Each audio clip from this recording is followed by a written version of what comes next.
Welcome back to the Thief Rogue Challenge, where I try to survive as a hardcore, self-found rogue that can only equip armor and weapons obtained from pickpocketing, lockboxes, and chests. Last time, we finished up the Benethil Barrow Den and the rest of Teldrassil, and completed about roughly half of the Darkshore and Westfall quests, and upon hitting level 18, we decided to test our luck by venturing into the Redridge Mountains. Really quick, let's take stock of all the items we currently have equipped. First, we have a patchwork cloak with 5 armor, then there's some patchwork armor with 13, a pair of pioneer bracers with 23, a pair of ragged leather gloves with 17, a warped leather belt with 35, some green gypsy trousers with 60 armor, 2 intellect and 2 spirit, and last but not least, a pair of patchwork shoes with 12 armor.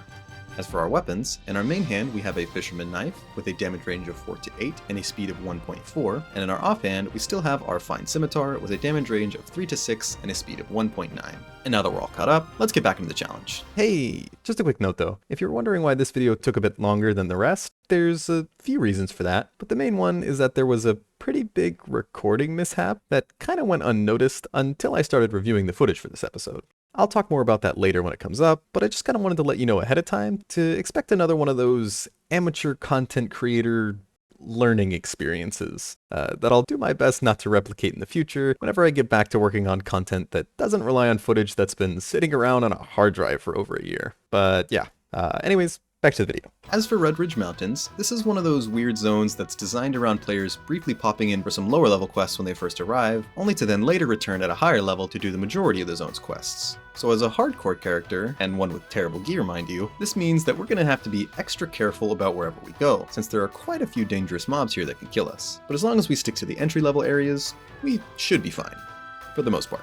So with that in mind, let's just immediately throw ourselves into some danger. You see these gnoll camps off to the side when you first enter the zone? The gnolls themselves only range from level 14 to 16, which isn't a huge problem since we're level 18, but the real issue is that these gnolls are positioned in groups. So let's do a quick breakdown of the area. In this location, there are 3 total camps, each with 3 gnolls. The gnolls in Camp A and C will always remain stationary, but every so often, the gnolls in Camp B will leave their camp to patrol the surrounding area, and occasionally they'll step into the other camps. In addition to this large patrol, there are also several smaller patrols composed of either 1 or 2 gnolls that wander around the area in a similar fashion. So why do we care about these camps? Well, obviously, we want the chests that spawn here. But the reason we care about this spot more than any of our previous farming locations is because these chests are rank 4 chests. Now while there are still plenty of better items that we can find from the rank 3 chests we've been collecting in Darkshore and Westfall, these items only have a minimum level of 10, so the stats they give are mediocre at best. As for rank 4 chests, these items have a minimum level of 15. So while still not great by normal gear standards, if we're able to consistently farm rank 4 chests, then we'll be able to jump a pretty good ways ahead, at least compared to what we're currently wearing. And so as for the chest cluster here, there are 3 potential spawn locations, 1 for each camp. And the best case scenario is that the chest spawns here in Camp B, because then we can just wait for the gnolls to start their patrol, and as long as we grab it before they come back, that means we can get a free chest without having to kill anything. But as you may have guessed, this isn't a great strategy to rely on, since all it takes is for a chest to spawn in either of the other camps to throw everything off. So if we want to farm the chests here, we're going to need to learn how to deal with 3 mobs at once. We do also need to take into account the patrols, but since they're lower level, this means that their aggro range is significantly reduced. So as long as we pay attention to them and rely on good timing, we should be fine to just leave most of them up and only kill a few of them here and there just for some extra space. As for the 3 mobs at each camp, my first idea was to see if I could kite mobs to an NPC like Guard Parker to see if they would help. Can I kite these to Parker? Hold on. Are you useless?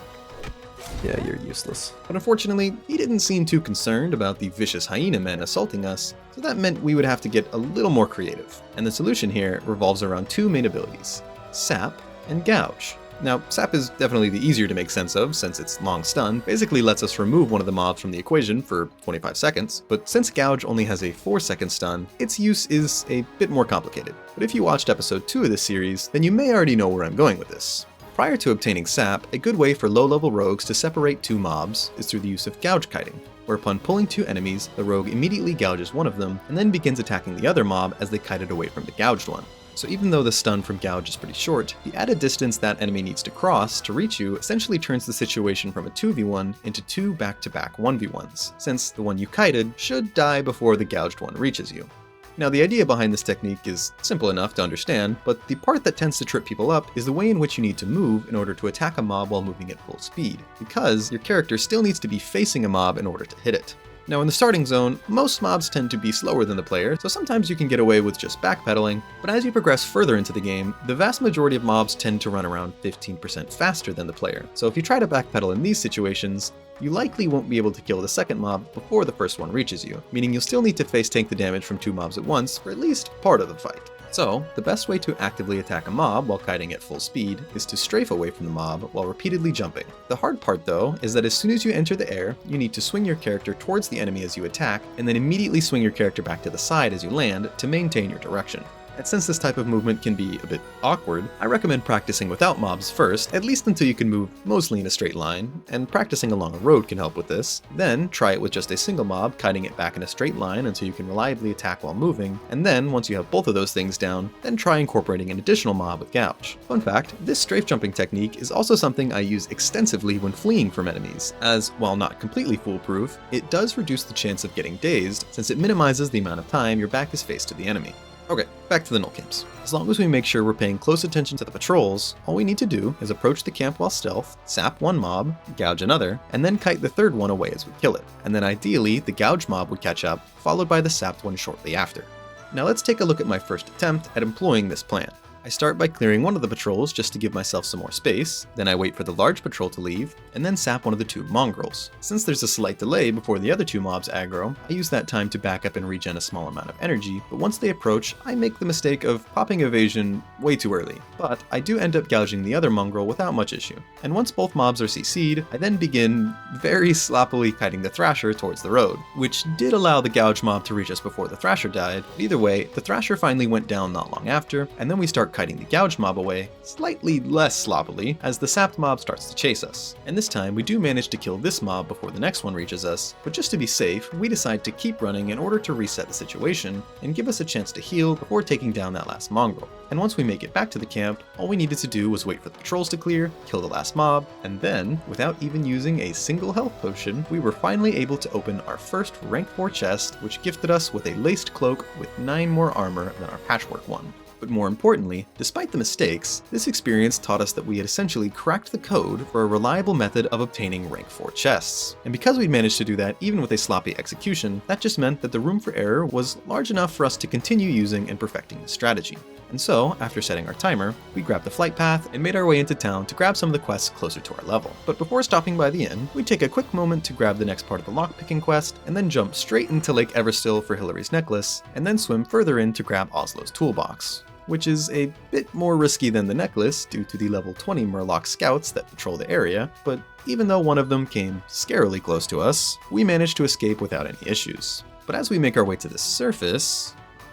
Oh! Where do I go? Where do I go? Oh my gosh, oh my gosh. The Lake Thresher, a level 25 elite, began to block our path back to town. So we decided to divert towards the nearby shore. Holy crap. No, no, no. Okay, we're good. We're totally fine. We're totally fine. That's the most terrifying thing. And luckily, the Thrasher didn't end up coming close enough to aggro either.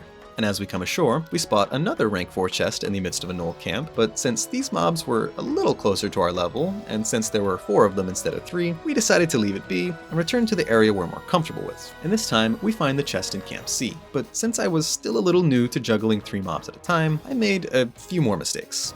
First off, if you're still learning something incredibly dangerous, it's usually a good idea to make sure that sprint is available. But in addition to not doing that, after sapping one of the mongrels, I ran away to regenerate some energy just like before, but this left the other 2 mobs staggered, and I mistakenly gouged the other mongrel before the Thrasher had reached me, meaning that the gouge had already run out on the mongrel by the time I was able to start damaging the Thrasher. And since my damage is not good, this meant that I had to spend more time face tanking 2 mobs at once, and since our kill on the Thrasher was delayed, that also meant our kill on the gouge mob was delayed. And since I'd also resorted to backpedaling instead of jump kiting, that meant that the sapped mob didn't have that much ground to cover either, and easily caught up to us. So at this point, I knew I had to use a potion and reset. But in the heat of the moment, since I didn't keep up with my jump kiting...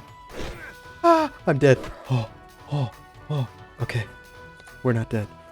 But we got one. That one used a potion, and that was so freaking scary.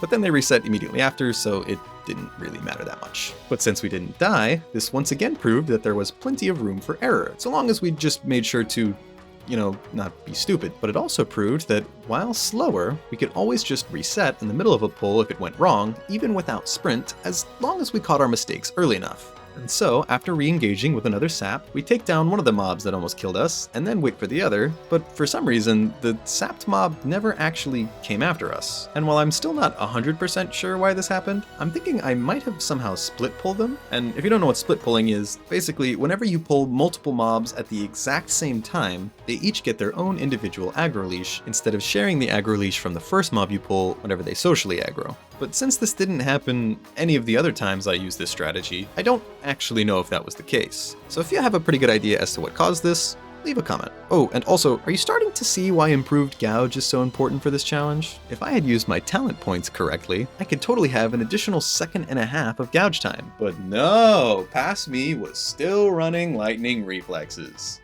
But surely he'll realize this at some point, right? But after killing the mob, and then waiting for the patrols to clear, and then killing the respawn for the first mob, we actually managed to obtain our second wearable green item. It's more in spirit gear, but hey, it's gear nonetheless. At least it's more armor. Or at least the second one that's actually worth putting on, that being a Spellbinder robe with 30 armor, 2 intellect, and 4 spirit. We then finally remembered to stop by the inn for the next part of the Defias chain, which was, the whole reason we came here in the first place, and then turn in the water quests, with the second one rewarding us with 2 medium armor kits, allowing us to increase the armor value of any item worn on the chest, legs, hand, or feet by 16. And since we're an alchemist instead of a leatherworker, these are probably the only armor kits we're going to get, so I decided to save them for now until I find something that I know I'll be wearing for a long time. Even though we pretty much wear everything for a long time, since our upgrades are so few and far between, but you know what I mean. We then decide to AFK on the hill until the next chest. Oh, holy crap! I'm so dead, I'm so dead, I'm so dead. I'm so dead, okay. Holy crap.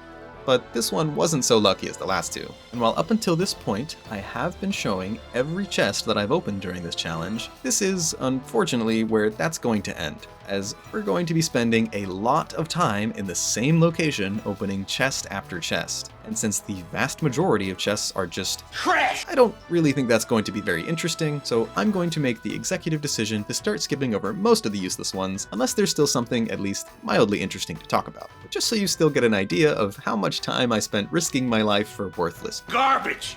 From now on, every time I open a chest, I'm going to start displaying a counter, like this one, that shows the total number of that specific chest rank that I've opened up to that point. And to avoid confusion, yes, that counter does include the chest that is currently being opened on screen whenever it shows up. But with that, let's give all the useless chests that won't be getting as much screen time anymore a proper send-off by including just a few more of them and a nice little montage showing all the loot from this particular session of chest farming.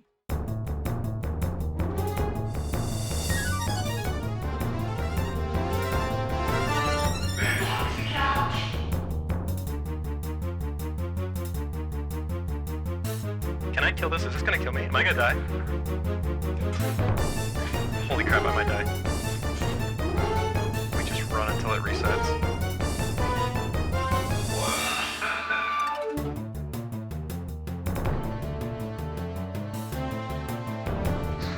Oh!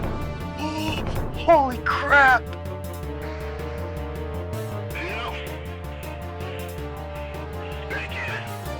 We can kill all 3 of these, right? Oh crap. 9 health, 9 health, 9 health, run. No!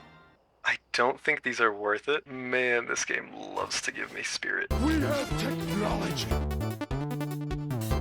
No, that's mine. There are barely any quest mobs here. Why do you want to group? At least he doesn't want the chest. Ooh, no man. What is this garbage? Hey look, a rare! We should probably leave this up for someone who can actually use the drop. He's dead now. Yeah, I'm not trying to deal with any more patrols than I have to. As for our last few chests here, they were really nothing special. We did have to reset one of them right away because our sap resisted, but everything went smoothly after that. But since we're close to leveling, we decided to finally head back to Westfall, hoping that the Defias quest would get us to level 19. Need help for the Alliance. Huh. I probably should have just looked at how much XP I needed. Back to Redridge! Start the montage! Just kidding, that's enough montage for now. So let me just go back to giving you the highlights. After getting back to Redridge and hitting level 19, this time our first chest actually gave us another upgrade. More in spirit. Are you freaking kidding me? But after that, we then fly to Stormwind, where we finally make an incredible realization. I think I need to go for an Emperor Gouge. But after turning in some quests, we just completely walk past the rogue trainer without respecking. But hopefully, past me will catch on at some point, right? We then turn in the messenger to Stormwind, head back to Redridge and get another 8-slot bag from the patrol camp, then stop by Westfall to grab the Defias messenger quest, which we don't actually do yet, and then once again head immediately back to Redridge, where we finally get another upgrade, a pair of patched leather bracers with 31 armor. And then we finally go back to Westfall for some questing, still making sure to keep an eye out for any rank 3 chests whenever they're available.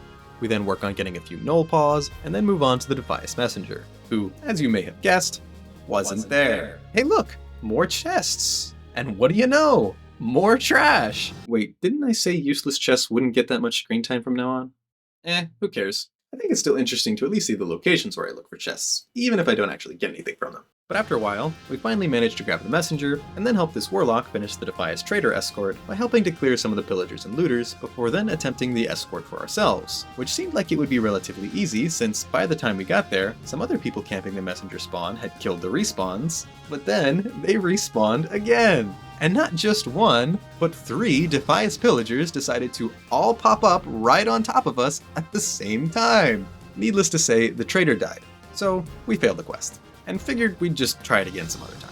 But as we make our way out, we do manage to hit level 20, meaning that we finally get access to Riposte from the combat tree, which is a very nice melee ability that deals 150% weapon damage and disarms the target for 6 seconds, with the only caveat being that this ability can only be used after parrying an attack. But this happens a lot more than you might think, and even though our weapon damage is bad, its cheap cost and the fact that disarm drastically lowers the enemy's damage still makes it incredibly useful. But to make things better, on the way back to Sentinel Hill, we managed to grab another chest just outside that first Defias encampment, which gives us a new main hand sword.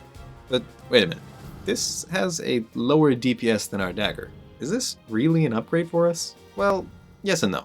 Since spells like Sinister Strike and now Riposte are based around the weapon damage of our main hand, and despite the fact that plenty of people out there will tell you that weapon speed is the most important thing to look at, the thing we actually care about is the damage range, as this is what abilities based on weapon damage actually look at.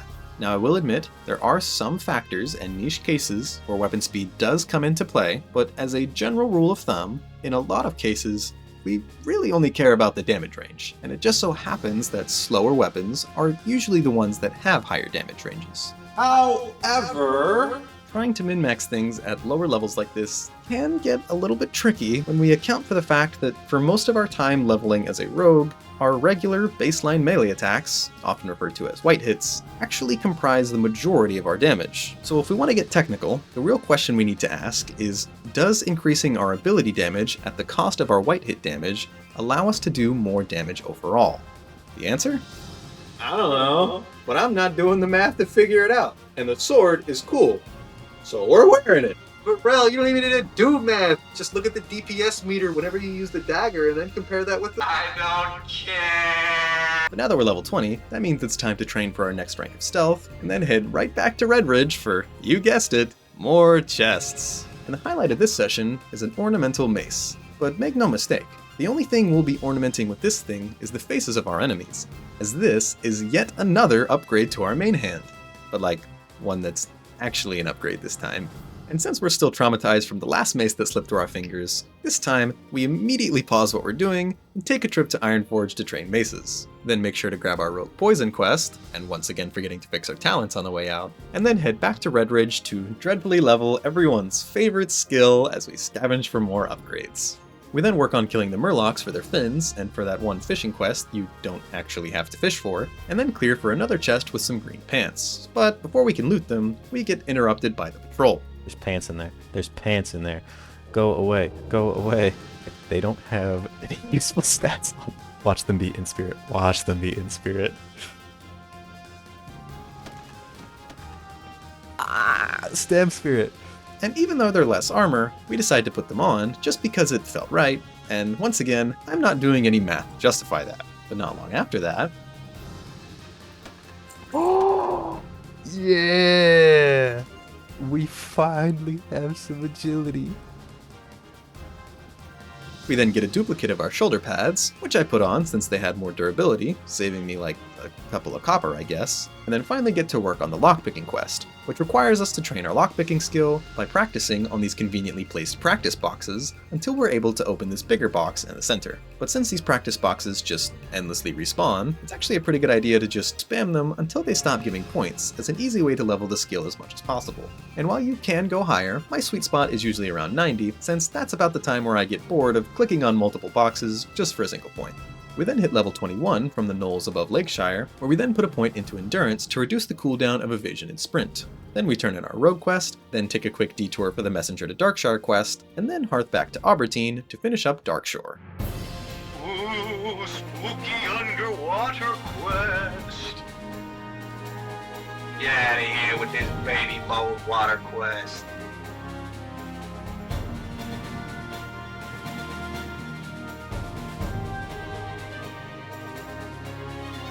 Why do they pull like that?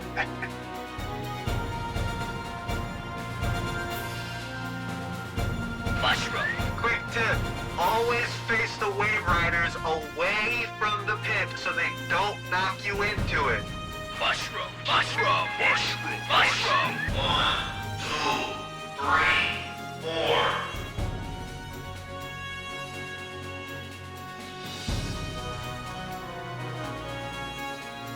Hey, what's up, Onu? Ah, the Prospector quest. Yeah, we'll totally be doing this one. What the heck is this guy? Don't need a chaperone. My talents! They're finally being reset! Improved gouge! Where the heck do you get finishing powder here? Regent Bender, where is it? Oh, it's just up here. Like,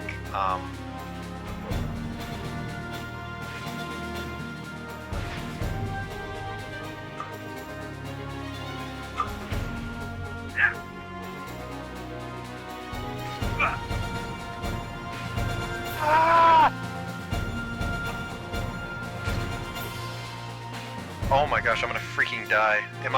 No, I am not gonna die to this. I'm not dying to this. This is the stupidest thing ever. Okay. Hey, it's that one quest where you can either fight stuff or just not fight stuff. Gee, I wonder which option we'll pick. Hey look, it's one of my favorite zones, Ashenvale. And look, a free rank 4 chest. And I don't even care that it sucks, because I love this place. Do I have Murloc fin soup? Or did I just skip that recipe? Be honest, are you eating Murloc fin soup? I might try it. Wait a minute, I just realized what quest I'm doing, and totally forgot that I hate this place. Why does it take 20 minutes of Murloc genocide for one single gem? after forsaking my sanity at the Murloc pools, we then head to Zorm's Strand to sever some Naga heads with a mace, grab a statue, level up our lockpicking a bit, and then hit level 23. But instead of continuing further into the combat tree, I decided to take a risk and try out Opportunity from the Subtlety tree to further buff the power of growth. Now, is this better than going for the extra hit chance from Precision? Probably not. We then head back for a quick stop in Aberdeen to turn in that stealth quest, and while it's not that important, on our way back, I decided to let my inner streamer take over and create a chat blocker to cover up all those pesky little chat messages from all you gremlins out there who just love to sputter out all kinds of unprofessional and inappropriate words. Not because I started streaming at this point, mind you, my schedule didn't really allow for that at the time, but mainly because past me thought it'd be funny to have this screaming koala on the screen at all times, and also because he thought it would be convenient for future me so that I wouldn't have to manually blur the chat. But despite past me's good intentions to keep me more advertiser friendly, even though I wasn't even close to monetization then, since future me is now current me, I think I can safely say that past me was kind of an idiot, because now I have no way to highlight funny chat interactions. Gee, thanks past me, you really thought that one through, didn't ya? But anyways, we're then reminded that not only did the developers include a quest in Ashenvale where you have to kill tons of mobs for a single gem, but they actually included 2 quests in Ashenvale where you have to kill tons of mobs for a single gem. And these ones are casters, with minions! But luckily, this one only took us 6 minutes instead of 20, but on my way back to Astronar, I decided to try my hand at some more pickpocketing at this little furball camp. And wouldn't you know it, we finally got something from pickpocketing, a battered junk box. And not only that, but 3 mobs later, we got another junk box. Gee, I wonder what fabulous surprises await us once we open them. Wow, nothing! But once we get to Astronar, we then turn in Orendel's Cure, and hey look, the NPC has rallied! And then decide it's time to head back to Eastern Kingdoms. Wait, no, please! And that means more Redridge chests. Wonder what junk we'll find this time. The patched leather jerkin. The patched leather jerkin with the patched leather jerkin made of leather. Patched leather jerkin with the patch on the patch. And even though this chest piece isn't green, which means it automatically loses a few coolness points, and despite it not having any additional stats, since our Spellbinder robe doesn't have any stamina or anything else particularly useful on it, the upgrade to our armor felt like a pretty good trade-off. And with the added confidence that we would no longer be cursed to roam the world as a rogue in a dress, we then set out back to Westfall to finish up our last 2 quests there, starting with the trader escort that we failed earlier. But this time, with our new levels and upgrades, it didn't even matter because Moonbrick was entirely cleared out when we got there and nothing respawned on top of us. So that was easy. As for the other quest, that one was the last part of the People's Militia line, which we mainly didn't finish because other people kept taking all the mobs, so we really only needed a few to finish it up. But with Westfall mostly complete, that meant that it was finally time to do an incredibly dangerous but necessary quest that would give us an incredible boost to our damage, the Poison Quest. Hold on, wait a second. Something's not right here.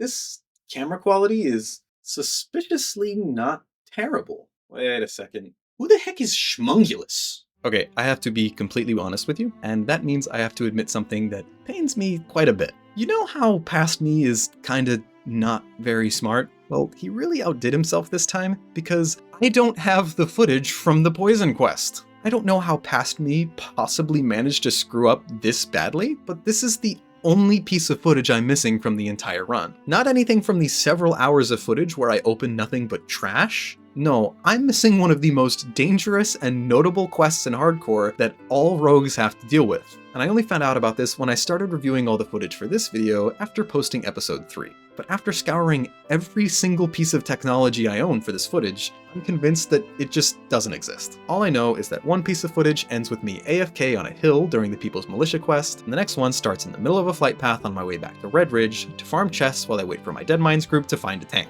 And as you can see, the Poison quest is already done. There's my poisons, and there's the Touch of Zanzil debuff. And, as you can see from my XP bar week aura, that this footage takes place 1 hour later during the exact same play session, so I can only assume that I stopped the recording at some point when I went AFK to save space on my hard drive, and then only remembered to turn it back on once I double checked to make sure I was recording for deadmines. But because of how important this quest is, I know I can't just say oopsies and pretend like nothing happened. I have to talk about this one. So while I understand there's nothing I can do that will be a perfect solution to this, I'm currently working on a detailed guide that will explain everything you need to know about completing this quest solo without dying. And hopefully, that video should come out relatively soon. But since I've already collected most of the footage that I need for that video and written its script, let me give you a quick TLDR on the basic idea, so I at least have something to show you here. But just a quick note, you may notice that Schmungulus' level may show up differently on screen depending on what part of the quest I'm talking about. And the reason for this is because I actually did all the steps on this quest multiple times at different levels and under different conditions, so that I could highlight in my guide all the potential dangers a player might face if they attempt the quest too early, or if they accidentally do things out of order. So with that being said, I do have to clarify that Schmungulus is not a thief rogue, nor is he even a hardcore character, as again, the point of this character is to showcase the potential risks that might happen to someone that isn't prepared. However, since I did still want to show that this quest isn't actually that difficult when you take the proper precautions, even if you're stuck with terrible gear like our thief rogue.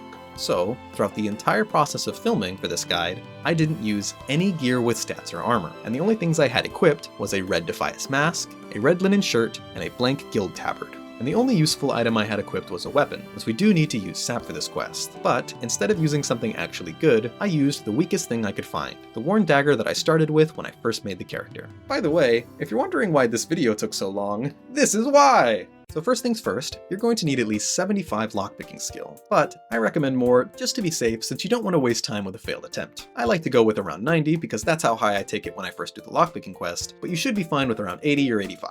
Most importantly though, I also recommend that you wait to do this quest until level 22, because that's when you get Vanish. But since I know some people will ask, yes, you can technically do it at level 20 without Vanish, but it's much harder and relies a lot on luck, which you probably don't want to be relying on that much when it comes to hardcore. The other nice thing about level 22 though is Distract, since you can use it to stop patrols or to make approaching in stealth much easier. Aside from that though, there's only one other main thing that I'd recommend, and that's that you should probably put at least a few points into Master of Deception, since you'll be required to sneak up on two very strong mobs that are both level 23, and because some of the patrollers in the tower are level 24. However, this isn't as important as long as you're confident in your positioning, but to be honest, if you're not a speedrunner and can afford the respec, there's really no reason not to give yourself some extra stealth level just for this quest to be safe. Similarly, if you're still not confident in your stealthing abilities, and if you're really concerned about the 23s resisting your pickpocket or sap, there's nothing wrong with waiting a bit longer and attempting this quest at 23 like I did with my thief rogue, or even higher. With that out of the way, let's talk about the actual quest. First, if you can't kill the patrols outside,